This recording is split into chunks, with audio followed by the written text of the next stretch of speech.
Praneeth group వారి group park Spanish model triplex Vilas Dundigal Gagillapur. మరిన్ని వివరాలకి ఈ కింద నంబర్ని సంప్రదించండి.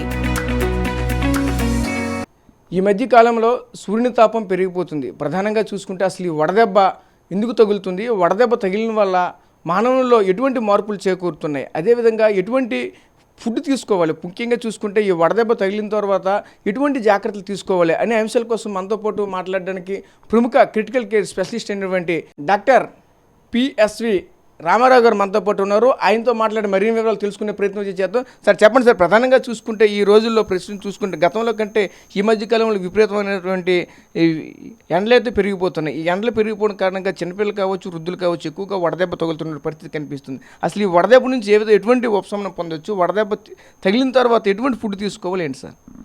నమస్కారం అండి. ముందుగా ఆర్టీవీ ప్రేక్షకులకి నా అభినందనలు. ఇటువంటి ఇనిషియేటివ్ ప్రోగ్రామ్స్ తీసుకొచ్చినందుకు ఆర్టీవీ యాజమాన్యానికి కూడా మా అభినందనలు తెలుపుతూ, ఈరోజు టాపిక్ ఏంటంటే హీట్ స్ట్రోక్, అదే మన తెలుగులో వడదెబ్బ అంటామండి. ఈ వడదెబ్బ అనేది ఎందుకు వస్తుంది, దానికి రాకుండా తీసుకోవాల్సిన జాగ్రత్తలు ఏంటి, ఒకవేళ తప్పనిసరి పరిస్థితుల్లో వడదెబ్బ గురైతే మనం ఏం చేయాలో చెప్పడానికి ఈరోజు నేను మీ ముందుకు వచ్చాను. బేసిక్గా మనకి గత కొన్ని సంవత్సరాలుగా గ్రీన్ హౌస్ ఎఫెక్ట్ వల్ల ఈ అట్మాస్ఫియర్ టెంపరేచర్ పెరిగిపోతుంది. అట్మాస్ఫియర్ టెంపరేచర్ పెరిగిపోవడం వల్ల ఆటోమేటిక్గా బాడీ టెంపరేచరు, మన సరౌండింగ్స్ పెరిగిపోవడం కాకుండా అలాగే చుట్టూ ఉన్న గ్రీనరీ, మొక్కలు ఇవన్నీ కూడా తగ్గిపోతున్నాయి. ఎందుకంటే అర్బనైజేషన్ వల్ల, తర్వాత ఈ ఇండస్ట్రీస్ వల్ల, అన్నట్ల వల్ల కూడా మనకి టెంపరేచర్ అనేది, భూమి టెంపరేచర్ పెరిగిపోతుంది. కానీ మనం ఈ రోజుల్లో మానవుడు బయటికి వెళ్ళి తన పని తాను చేసుకొని అన్నీ బయటికి రావాలి, అవన్నీ ఆపడానికి లేదు. సో అందువల్ల ఈ మధ్యకాలంలో మేము గత కొన్ని సంవత్సరాలుగా మా హాస్పిటల్స్కి ఈ హీట్ స్ట్రోక్తో వచ్చేటువంటి పేషెంట్లు ఎక్కువగా చూస్తున్నాం.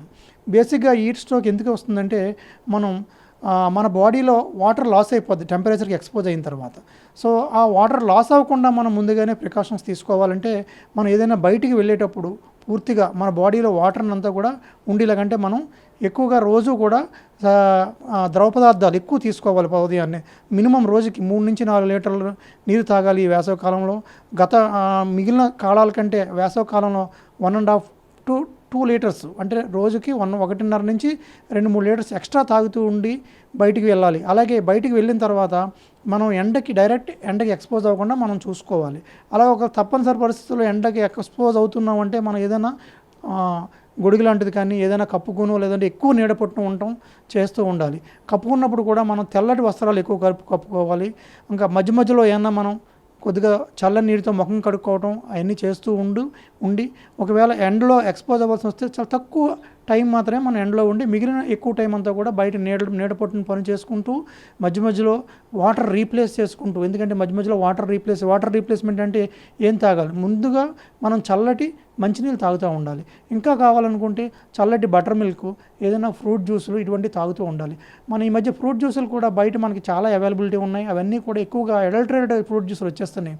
అంటే దానిమ్మ జ్యూస్ అంటే దానిమ్మ జ్యూస్ కాదు, ఏదో సమ్ అడల్టరేటెడ్ అంటే రెడీమిక్స్ వస్తున్నాయి. అవన్నీ తాకండి.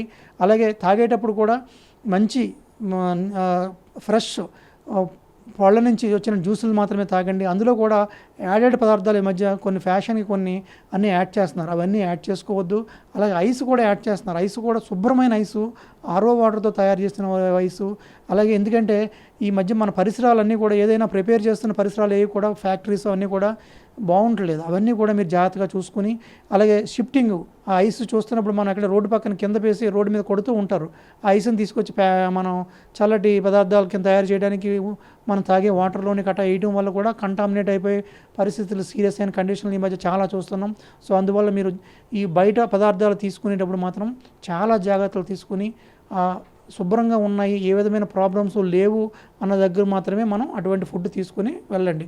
ఒకవేళ ఇంకా తప్పని పరిస్థితుల్లో ఎండకి ఎక్స్పోజ్ అయిపోయి మీరు ఏదైనా సిమ్టమ్స్తో హాస్పిటల్కి రావాల్సిన పరిస్థితి వస్తుందంటే, హాస్పిటల్కి షిఫ్ట్ చేసేటప్పుడు కూడా చల్లటి వాతావరణం ఉండేలాగా, ఏసీలో ఉండేలాగా ఉండటం, ఇమీడియట్గా వెళ్ళి ఏమైనా ఎక్స్పోజ్ అయితే ఉండటం, ఇలా చల్లని నీటితో స్నానం చేయటం, ఇవన్నీ చేసుకోవాలి. ఎందుకంటే మనకి వడదెబ్బ తగిలిన తర్వాత ఏం చేయాలంటే మన బాడీ టెంపరేచర్ మనం తగ్గించేయాలి. దాన్ని తగ్గించడానికి 2-3 రకాలు ఉన్నాయన్నమాట. కండక్షను, కన్వెక్షను అంటారనమాట. కండక్షన్ అంటే ఏంటంటే మనం చల్లటి నీటితో మనం బాడీ అంతా కూడా తుడిచేసుకుంటూ ఉండాలి. లేదా మనం ఒక బనీన్ లాంటిది, ఒక లుంగీ లాంటిదో లేదా ఉంటే మనం ఆ లుంగీ తడిపేసుకుని ఒక 10 నిమిషాలు ఉంటే మన బాడీలో టెంపరేచర్ ఆటోమేటిక్గా అదే తగ్గిపోతుంది. అలాగే బాడీ టెంపరేచర్ 102, 103 దాటేసిన తర్వాత మీకు ఏ విధమైన ట్యాబ్లెట్స్, ఇంజెక్షన్స్ పనిచేయవండి. ఎప్పుడు కూడా ఈ కండక్షన్ కన్వెక్షన్ మెథడ్ ద్వారా, అంటే కండక్షన్ అంటే చెప్పాను కదా, చల్లటి తడిగుడ్డని కప్పుకొని ఫ్యాన్ ఆన్ చేసుకుంటే ఆ ఎవాపరేషన్కి మన బాడీలో ఉన్న వేడంతా తగ్గిపోతుంది. సైమల్టేనియస్గా దాంతోపాటు చల్లటి నీళ్ళు తీసుకుంటూ ఉండాలి. అలా కాకుండా కన్వెక్షన్ మెథడ్ అంటే ఏసీ ఆన్ చేసుకున్నాం, లేదంటే చల్లటి గాలి ముందు కూర్చొని ఫ్యాన్ ఆన్ చేసుకుంటే ఆ వేడికి, ఆ గాలికి, చల్లటి గాలికి మన బాడీలో టెంపరేచర్ తగ్గిపోయి, ఇది బాడీలో టెంపరేచర్ తగ్గించుకునే విధానం.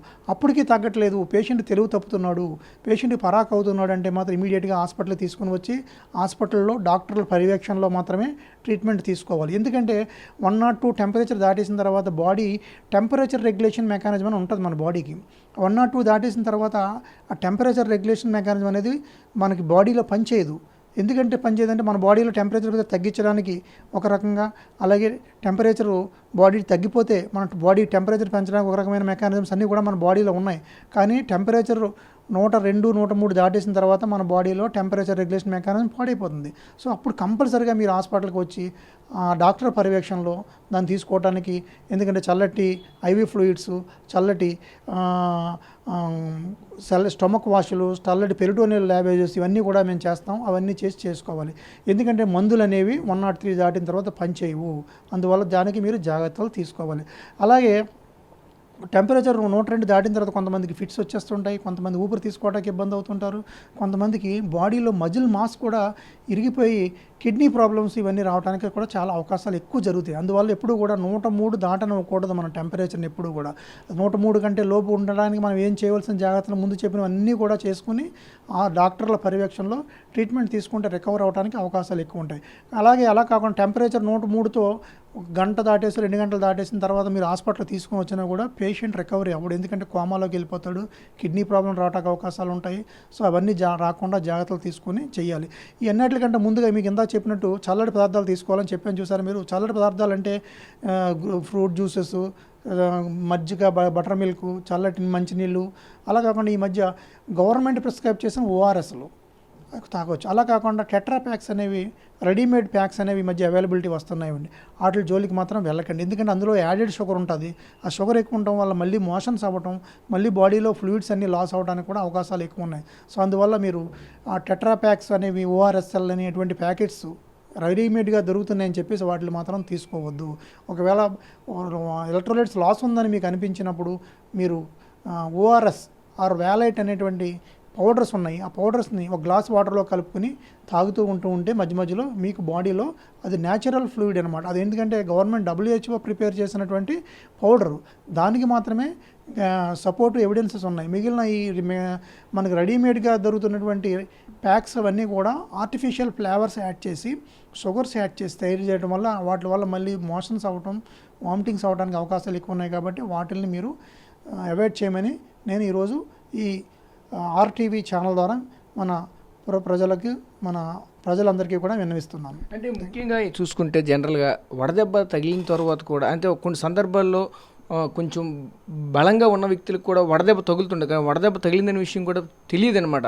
ఆ సందర్భాల్లో ఎటువంటి చర్యలు తీసుకోవాలి? చూసుకుంటే బెస్ట్ ఎగ్జాంపుల్గా ఈరోజు మంచి ఎండకి దొరికాడు, ఎండకి దొరికిన తర్వాత కూడా ఈరోజు తెలియదు, అది రేపు లేదంటే నైట్కి విపరీతమైన చలి జ్వరంతో వణికిపోయే పరిస్థితి కనిపిస్తూ ఉంటుంది. ఎందుకంటే ఈరోజు ఎక్కువగా వడదెబ్బకి దొరికాడు కాబట్టి.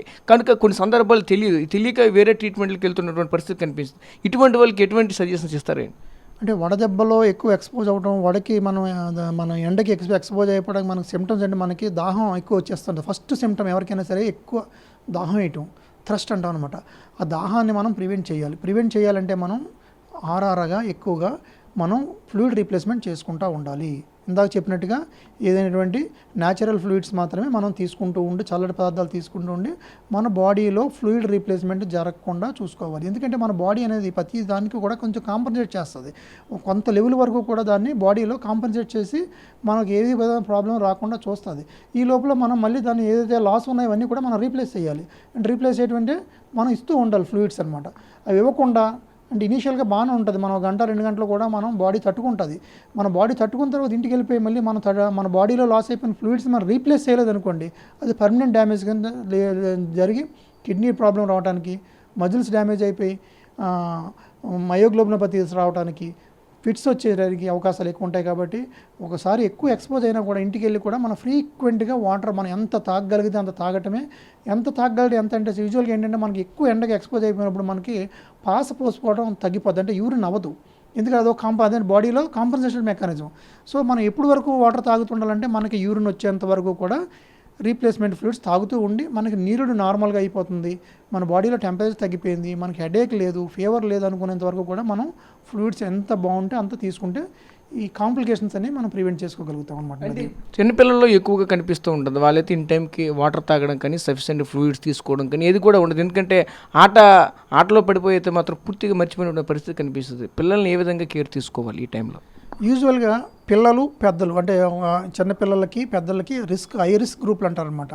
ఒకటి బాగా చిన్నపిల్లలు అంటే వాళ్ళకి తెలియక తీసుకోరు, ఇంకొంత చిన్నపిల్లలు అంటే టాడ్లర్స్ అంటారు, వాళ్ళు ఏంటంటే ఈ ఆటలో పడిపోయి కదా తీసుకోవడం మానేస్తారు. ఎవరికైనా సరే బాగా చిన్నపిల్లలకైతే మనం పెద్దవాళ్ళు ఎంకరేజ్ చేస్తూ ఉండాలి, ఇంటర్మీడియట్గా మనం మధ్యలో ఫ్లూయిడ్స్ ఇవ్వటం ఇవన్నీ ఎంకరేజ్ చేస్తూ ఉండాలి.